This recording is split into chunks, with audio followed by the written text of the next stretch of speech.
말씀을 함께 보도록 하죠. 오늘 말씀 스가랴 9장 11절 12절 말씀을 읽겠습니다. 제가 가지고 있는 성경 구역 성경 1321면 스가랴 9장 11절 12절 말씀 함께 읽으시죠. 시작.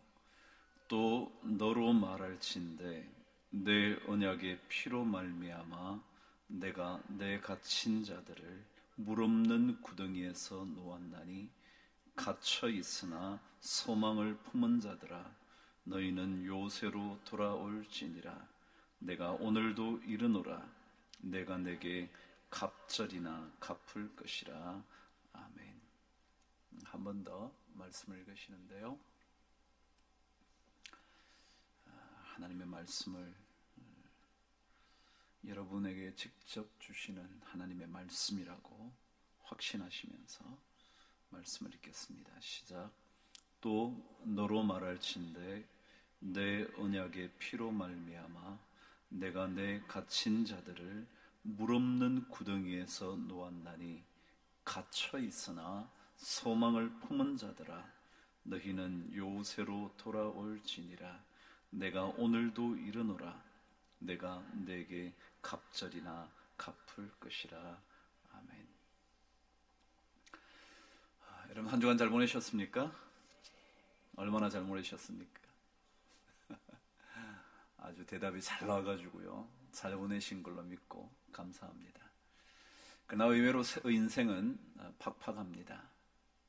살아가면 살아갈수록 가슴 속에 시린 일들이 자꾸만 쌓여갑니다. 쉬운 것 같은데 그러나 인생은 쉽지 않습니다. 자녀를 기르면 기쁨이 많지만 기쁨만큼이나 깊은 고통을 경험하기도 합니다. 인생은 결코 만만한 그런 것이 아닌 것 같습니다.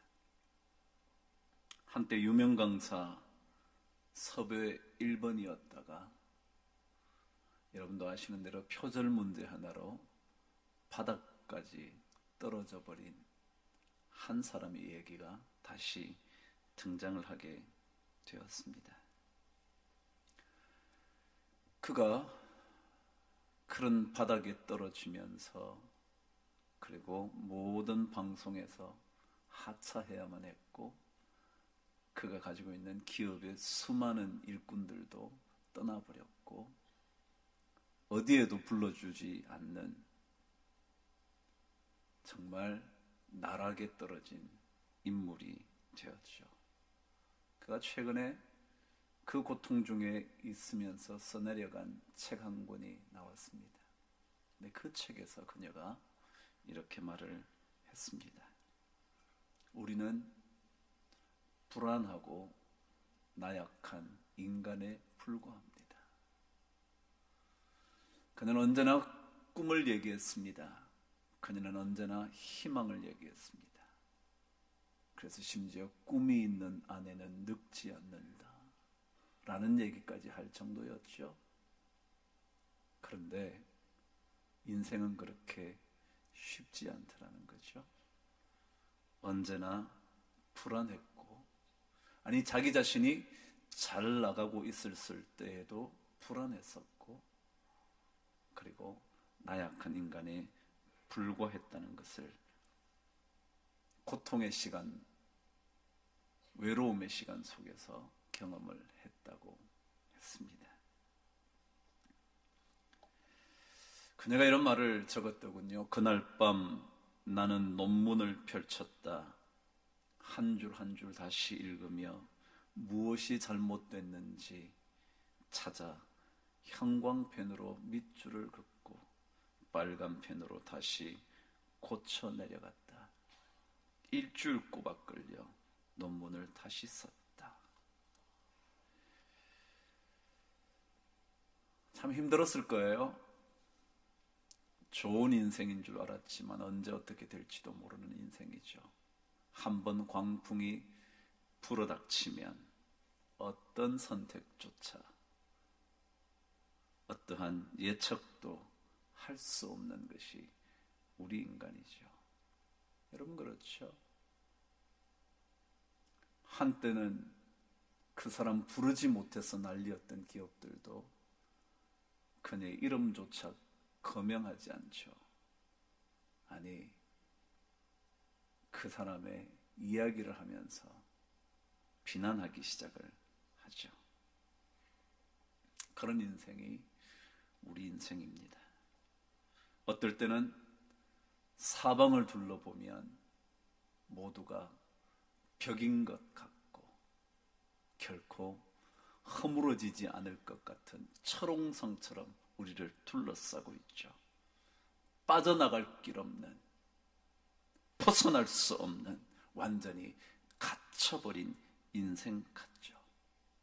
출구를 찾을 수도 없고 비상구조차 발견할 수 없는 그런 인생이죠. 그런 인생을 향하여 오늘 하나님께서 말씀해 주시는 것 같습니다. 제가 한번 읽어볼 테니까 들어보시죠. 또 너로 말할진대. 이 얘기는 뭐냐면 너에 대하여 말한다면 그런 뜻입니다. 여러분에 대하여, 나에 대하여 말씀을 하신다면 이렇게 말할 거라고 주님께서 말씀하십니다. 내 언약의 피로 말미암아. 다시 말하면 주님과 우리가 함께 맺은 언약, 주님과 함께 내가 제사를 드리면서 피를 뿌렸던 그 언약의 피로 말미암아 내가 내 갇힌 자들을 물없는 구덩이에서 놓았나니 갇혀 있으나 소망을 품은 자들아 너희는 요새로 돌아올지니라. 내가 오늘도 이르노라. 내가 내게 갑절이나 갚을 것이라. 저는 이 말씀을 읽다가 우리에게 들려주시는 하나님 말씀 같은 거예요. 사방으로 갇혀 있는 듯한 느낌. 어디로 가도 막혀 있는 것 같은 그런 경험. 가정에서도, 때때로 일터에서도, 그리고 현재 우리 교회가 겪는 그런 경험에서도 갇혀 있는 듯한 인생, 나갈 길 없는 것 같은 인생, 빠져나갈 길 없는 완전히 포로돼 버린, 완전히 포위돼 버린 그런 인생. 그 인생을 향하여 하나님께서 이렇게 말씀하신 거죠. 내가 너희를 구덩이에서 건져내겠다고. 물 없는 웅덩이에 빠진 너희들을 건져내겠다고. 사방에 넘을 수 없는 벽으로 둘러싸여 있는, 갇혀 있는 우리를 건져내시겠다고 하나님께서 말씀하십니다. 우리는 이런 말씀을 들으면 다 함께 아멘. 다 함께 아멘. 그러면 힘들죠. 제가 잘 지내셨냐고 여쭤보니까 네 라고 대답은 하지만, 그러나 이것이 언제 어떻게 뒤바뀔지도 모르는 게 우리 인생 아닌가요? 우리 교인 중에 한 명이 저에게 카톡을 보냈는데 이런 걸 보냈어요. 친구가 암에 걸려서 시한부 인생을 선고받았대네요. 그래서 병원에 위문차 갔다는 겁니다. 길어봐야 1년 살 거라는 얘기를 들었대죠. 그러고는 집으로 오는데 그 친구가 집으로 되돌아오다가 교통사고로 세상을 떠났다네요. 이게 뭐 진짜 있는 일인지 모르지만 그 얘기를 전해주면서 자기는 하루도 살지 못할 사람이 1년이나 길면 1년쯤 살게 된다는 시한부 인생을 향하여 위로하고 왔다니 이게 무슨 이상한 일이냐고. 그렇지 않나요? 내가 지금 하루도 내가 못 살면서 1년 살게 될 것 같지도 모르죠. 뭐 길면 아니면 6개월은 살지도 모른다는 그 사람을 위문하고 와요. 제가? 여러분이? 여러분 그런 게 우리 인생이에요. 그런데 하나님께서 그런 인생을 사는 우리들에게 말씀하시죠. 건져내겠다고. 호세아서의 말씀에 의하면 우리를 찢으셨으나 도로 낫게 하실 것이요 우리를 치셨으나 도로 싸매실 것이라고. 하나님. 저는 오늘 하나님의 말씀을 통하여 막혀 있는 것 같은 인생을 사는 우리들에게 건져내시는 하나님의 은혜를 경험하려면 어떻게 해야 되나? 그 얘기하고 싶은 거예요. 왜요? 우리 다 갇혀 있는 것 같은 인생을 살거든요. 답답한 인생이요. 갈 곳 없는 인생이요. 가봐도 별로 도움되지도 않는 인생이요. 그 인생을 사는 우리들에게 하나님께서 건져내시겠다고. 갇혀있는 인생에서, 답답한 인생에서, 아무것도 할 수 없는 인생에서, 해봐도 되지 않는 인생에서 우리를 건져내시겠다는데 누구에게 그런 은혜를 주시나?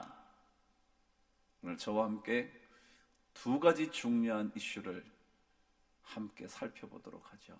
저와 함께 12절 함께 읽도록 하겠습니다. 시작.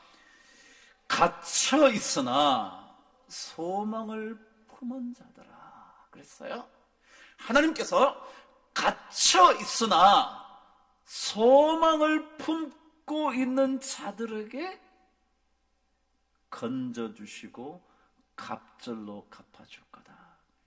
누구에게요? 갇혀 있기는 하지만 뭐예요?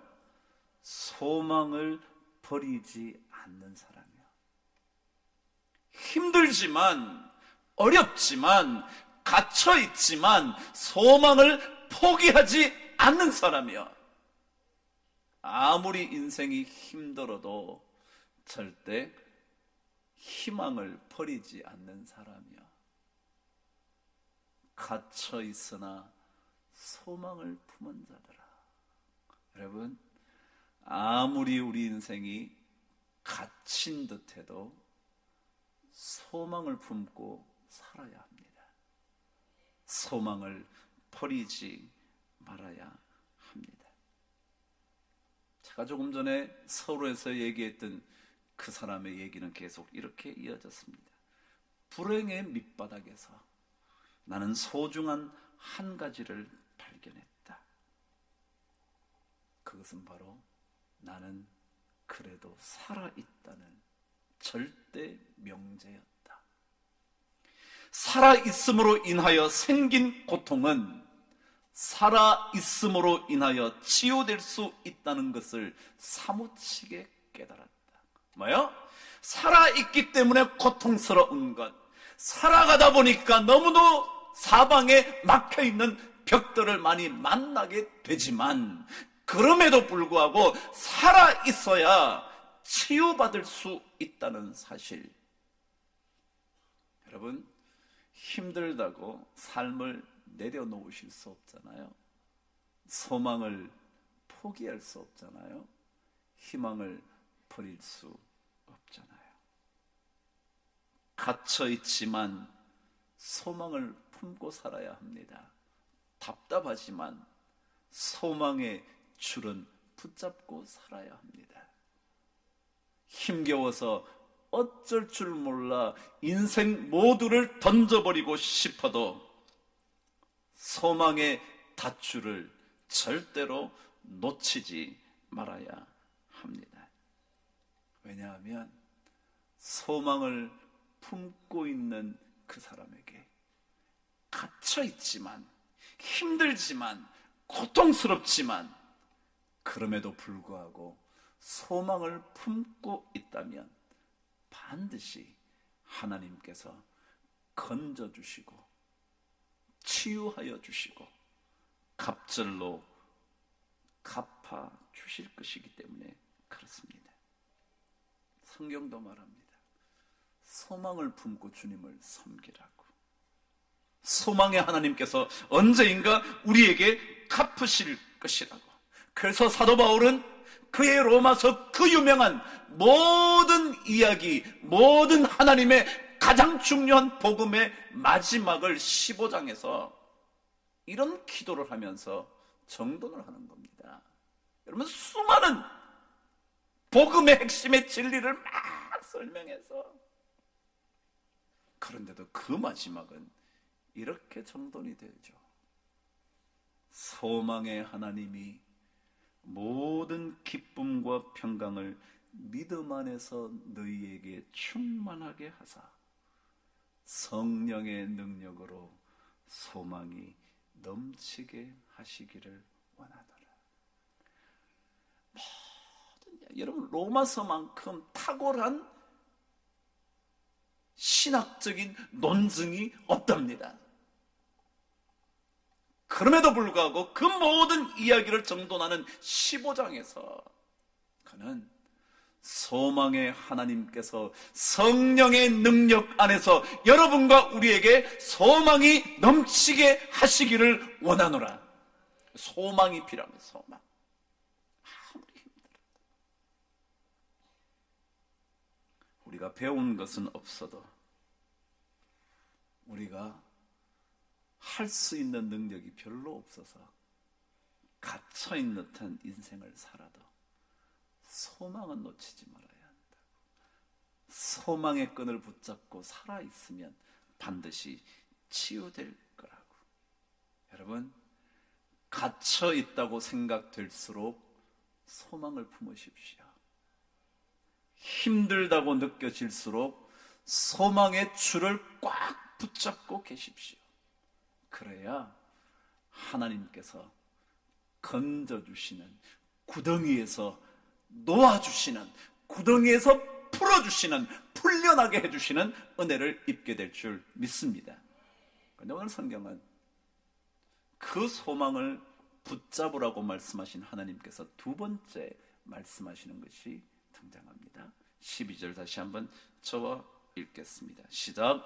갇혀 있으나 소망을 품은 자들아, 너희는 요새로 돌아올지니라. 두 번째가 뭐라고요? 요새로 돌아오래요. 그럼 요새가 뭔가요? 요새요? 어느 누구도 공략할 수 없는 완벽한 성체, 그것을 요새라 그러죠. 여러분, 그래서 시편을 보면 끊임없이 요새 얘기가 나와요. 그분이 누군데요? 하나님이에요.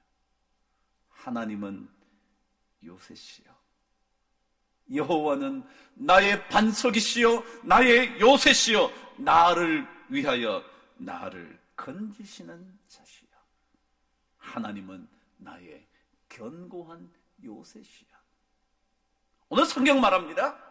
누구에게 건지주시는 은혜를 입게 하시느냐 하면 요새로 돌아오는 사람에게. 요새가 누구라고요? 하나님이야. 그래야 말할 거 어디 있어요. 조금 전에 얘기했잖아요. 자기가 뭘 하나 세워놨다고요? 그게 요새가 될 거라고요? 아니요, 되돌아오다가 교통사고로 인생 마감할지도 모르는데요. 유언 한마디 못하고 죽을지도 모르는데요. 그게 요새인가요? 아무리 돈 있어도요, 그 돈으로 못 고치는 병이 있대요. 전 그런 병 많이 봤는데요. 은행에 엄청난 돈을 갖고도요, 돈을 다 줘도요, 의사가 못 고치더라고요. 그게 요새인가요? 돈이 요새입니까? 아니요. 성경은 말합니다. 여호와는 나의 반석이시요 나의 요새시라고. 사무엘하 22장 2절에 보면 다윗이 블레셋과의 전투를 승리로 이끌고 난 다음, 아니 어쩌면 그 모든 나라들 주변의 국가들과 싸움을 하고 이긴 다음에 승전가를 부르는 게 사무엘하 22장입니다. 거기에서 그가 그런 고백을 하죠. 제가 방금 읽어드린 대로 여호와는 나의 반석이시여 나의 요새시라고, 나를 위하여 나를 건지시는 자라고. 여러분, 요새는 다른 곳에 있지 않습니다. 하나님께 있습니다. 그래서 너희는 요새로 돌아올지어다. 하나님께로 되돌아가는 그 사람이 바로 건짐을 받는 하나님의 사람 될 줄 믿습니다. 그래서 호세아서 6장은 그 유명한 얘기를 이렇게 하죠. 한번 찾아보실래요? 호세아서 6장이요. 호세아서는 조금 스가랴보다 앞에 있습니다.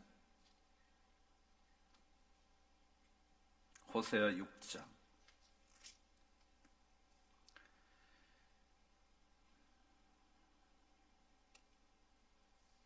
그 유명한 1절 저와 함께 읽어보시죠. 찾으셨나요? 1261면 1절 시작. 오라 우리가 여호와께로 돌아가자. 여호와께서 우리를 찢으셨으나 도로 낫게 하실 것이요 우리를 치셨으나 싸매어 주실 것임이라. 어디로 돌아가자고요? 그분이 누군데요? 나의 요새시거든요. 그래서 오늘 성경 말해요.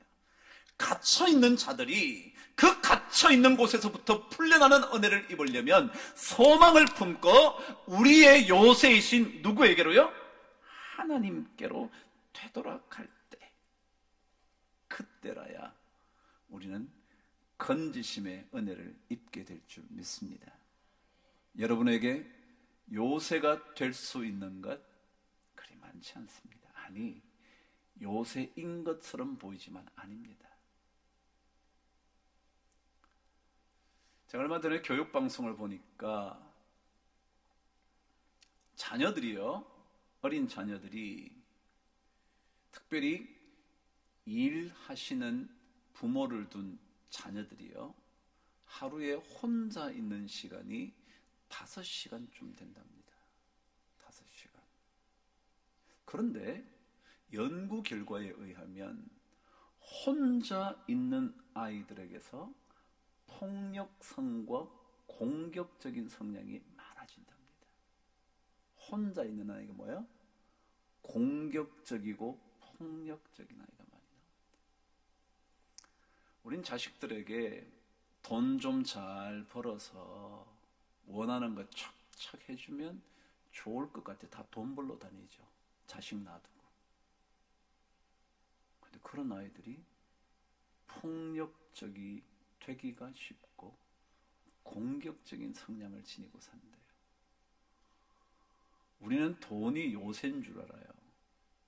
그리고 뭔가 잘해주면 그게 요새처럼 여길 거라고 생각해요. 아니에요.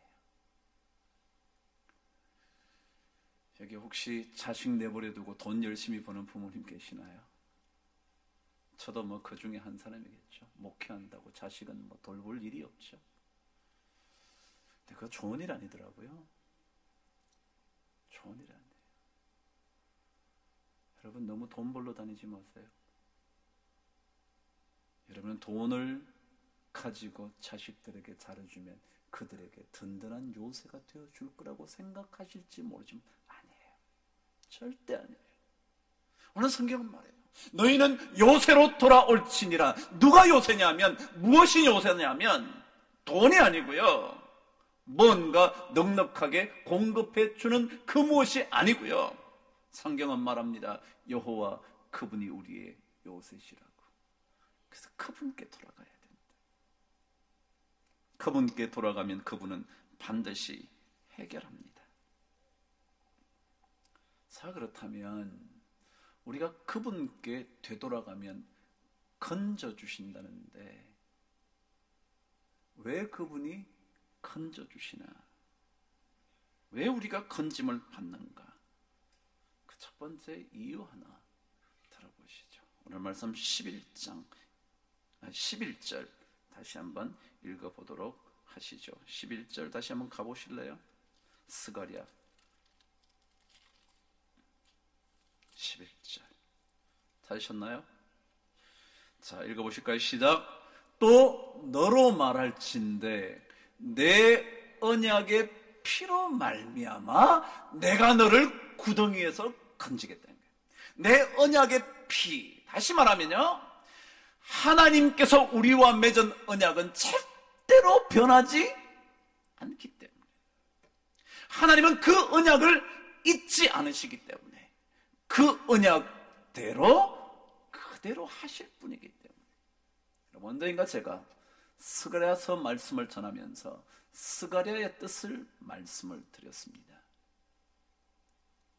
스가랴는 뜻이 뭐냐면 하나님께서 기억하신다라는 뜻입니다.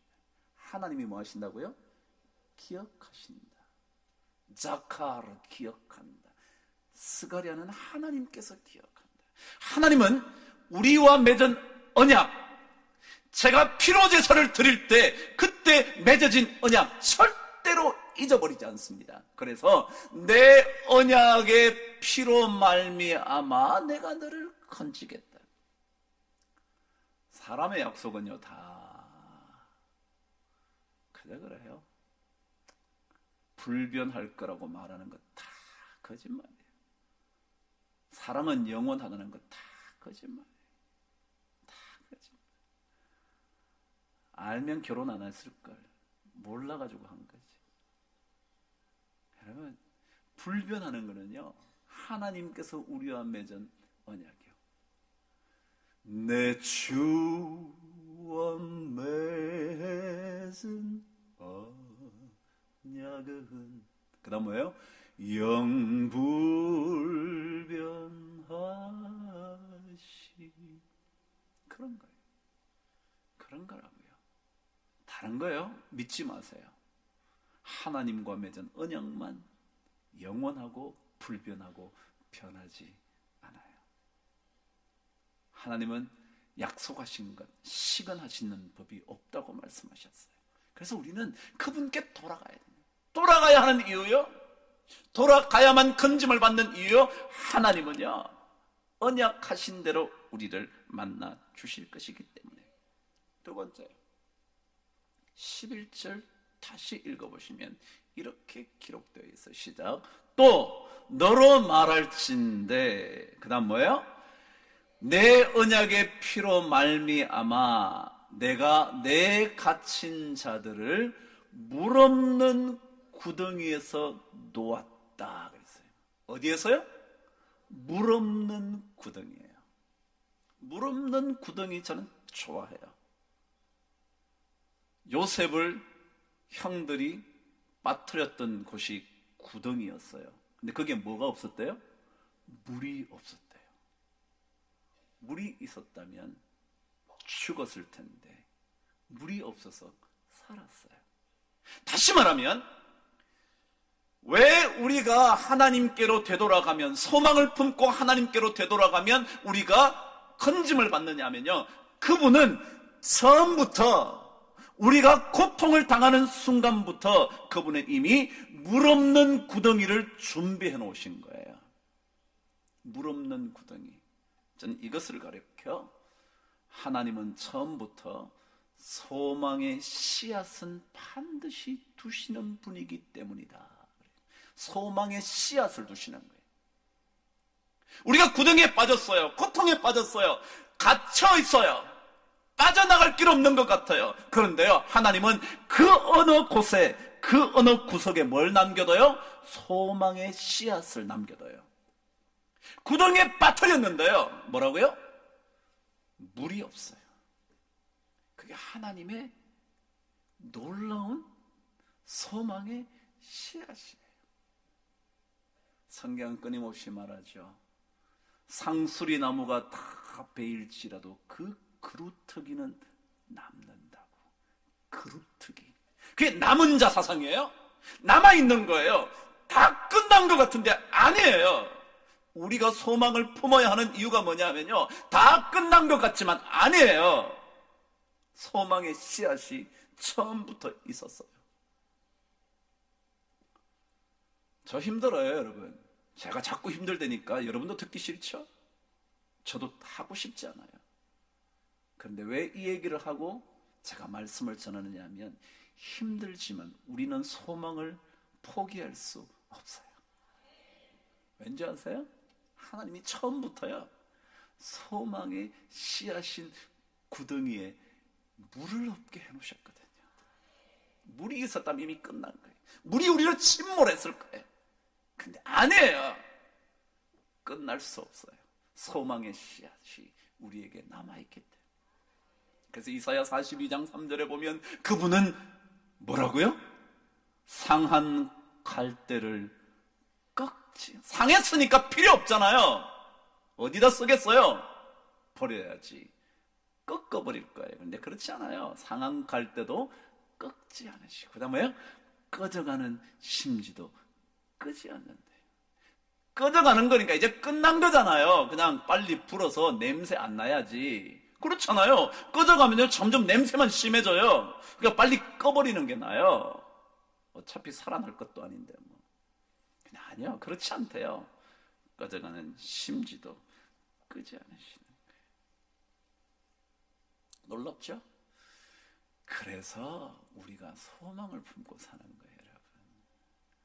소망을 버릴 수가 없어요. 저 힘들다고 말하지만 제가 그래도 이렇게 나올 수 있는 건 소망이 있어서요. 여러분도 힘드신가요? 그래도 여러분, 소망의 줄을 붙잡고 계세요. 그러면 하나님께서 이 마지막 놀라운 축복을 주실 거예요. 12절 마지막 부분을 읽어볼게요. 앞부분 한번 읽어보실래요? 12절 시작. 갇혀 있으나 소망을 품은 자들아, 너희는 요새로 돌아올지어다. 내가 오늘도 이르노라. 내가 내게 갑절이나 갚을 것이라. 하나님이 뭐예요? 갑절이나 갚아주실 거예요. 저는 하나님께서 우리 교회를 갑절이나 갚아주실 줄 믿어요. 저는 그런 소망이 있어요. 어렵지만, 저 진짜 힘들지만 그래도 이런 소망이 있어요. 이 소망 때문에 제가 오늘도 여러분 앞에 섰어요. 안 그래서 못 섰을 거예요. 하나님은 갑절이나 갚아주시는 거예요. 제가 서갈에서 말씀을 읽다가 사실은 이 본문보다 제가 10장 1절 말씀을 설교를 할까 그러다가 9장으로 되돌아왔거든요. 10장 1절을 말씀을 읽고 맞춰볼게요. 저와 함께 10장 1절을 읽어보시죠. 시작. 아직까지 안 나왔어요. 시작. 봄비가 올 때에 여호와 곧 구름을 일게 하시는 여호와께 비를 구하라. 무리에게 소낙비를 내려서 밭의 채소를 각 사람에게 주시리라. 제가 이 말씀을 설교하고 싶었어요. 이런 봄비 올 때에, 그런데 이 말은 사실 봄비 올 때라는 뜻이 정확하지 않고요. 뭐냐면 봄에 이런 뜻이에요. 봄에. 봄비 올 때가 아니라 봄 시즌에 그런 뜻입니다. 봄 시즌은 어떤 시즌이냐면 비가 올 수 있을 가능성이 많은 시즌이에요. 그렇죠? 그래서 이걸 번역을 하면서 봄비 올 때에 그랬어요. 근데 이게 봄비 올 때가 뭐라고? 봄 때에, 봄에 뭐가 올 수 있다고요? 봄비가 내릴 수 있대요. 근데 그때 뭐 하래요? 하나님께 비를 구해라 그랬어요. 봄비 올 때면 놔둬도 비 오겠죠? 아니요. 근데 성경 뭐라고요? 봄비가 오려고 하는 봄에 뭐 하라고요? 봄비를 하나님께 구해라. 그러면 하나님께서 봄비를 주시는데 뭐라고요? 무리에게 소낙비를 내랴. 여러분, 제가 오늘 11절, 12절 읽었잖아요. 9장에. 그게 뭐예요? 내가 너희들에게 갑절이나 갚을 거래요. 저는 그 말씀을 믿어요. 봄비를 구했더니 하나님께서 더 넉넉한 소낙비를 주셨어요. 넉넉하게. 봄비는 많이 오지 않아요? 여러분 아시나요? 봄비는 쏟아지는 비가 잘 없어요. 조금 와요. 그래서 땅을 파서 파종을 할 만큼 와요.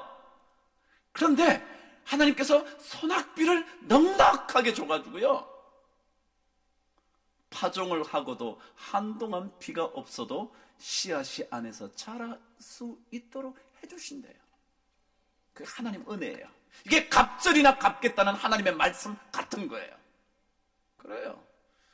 여러분, 하나님께 구하셔야죠. 기도하셔야죠. 우리 기도하잖아요. 하나님께서 반드시 갑절로 갚아주실 줄 믿습니다. 우리 모두에게 넉넉한 소낙비를 주셔서 언젠가 밭의 채소를 먹게 하실 줄 믿습니다. 여러분 힘드신가요? 갇혀 있으신가요? 힘들어서 사방이 다 벽처럼 느껴지시나요? 이쪽으로 가봐도 안 될 것 같고 저쪽도 안 될 것 같은 생각이 드시나요? 그래도 그때 여러분 소망의 줄을 놓치지 않게 되기를 바랍니다.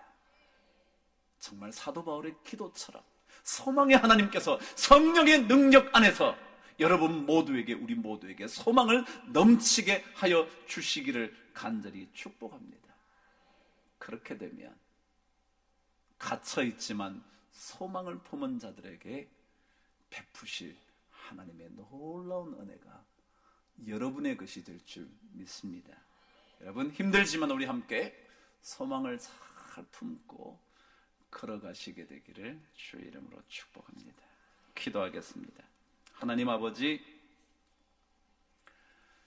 우리에게 소망의 씨앗을 처음부터 심어주셔서 절대로 소망의 줄을 놓지 않도록 해주셔서 참 감사합니다.